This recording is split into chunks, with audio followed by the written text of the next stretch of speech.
இப்போ வெளிநாட்டிலேருந்து நம்ம நிறைய இறக்குமதி செய்கிறோம். அந்த அளவுக்கு அந்த இறக்குமதிக்கு நிகராக நம்ம எதையாவது ஏற்றுமதி செய்யணும். நான் எவ்வளோ வாங்கிக்கணும்னோ அவ்வளோ கொடுக்கணும்.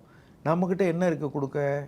மிளகு, அரிசி, மஞ்சள், நமக்கு தேவையான பொருட்கள், அல்லது லைட் இன்ஜினியரிங் கூட்ஸ், அல்லது சாஃப்ட்வேர், இது மாதிரி எதையாவது நம்ம ஏற்றுமதி பண்ணுறோம். அப்போ இறக்குமதிக்கும் ஏற்றுமதிக்கும் வேறுபாடு வர வர நம்மளுடைய டாலர் விலை அதிகமாகிடுது. ஏன்னா அந்த பணம் நமக்கு வேணும். அந்த பணத்தை நம்ம வெளிநாட்டுக்கு ஏற்றுமதி பண்ணால் தான் சம்பாதிக்க முடியும். நம்ம சம்பாதிக்கிறத விட நம்ம டாலர் செலவழிக்கிறது அதிகம். அதனால டாலர் விலை உயருது. இது பெட்ரோல் வரைக்கும் பாதிக்கும். ஆக நம் நாட்டில் இல்லாத ஒரு பொருளை நாம் அதிகமாக இறக்குமதி செய்கிறதுனால டாலர் விலை உயர்ந்து, டாலர்னால் வாங்குறதுனால தங்கம் விலை மேலும் உயருது. இதையெல்லாம் கட்டுப்படுத்துறதுக்கு தான் அவங்க என்ன சொன்னாங்க, தங்கத்தை போட்டுக்கிறவங்க மட்டும் போட்டுங்க. தங்கத்தை விலை ஏறுதுன்னு வாங்க நினச்சிங்கன்னா, உங்களுக்கு தங்கம் விலை ஏறுதுன்னு தானே வாங்க நினைக்கிறீங்க. அந்த விலையேற்றத்தை நீங்கள் எடுத்துக்கொள்ளலாம். ஆனால் நீங்கள் தங்கத்தை வாங்க வேண்டாம்னாங்க.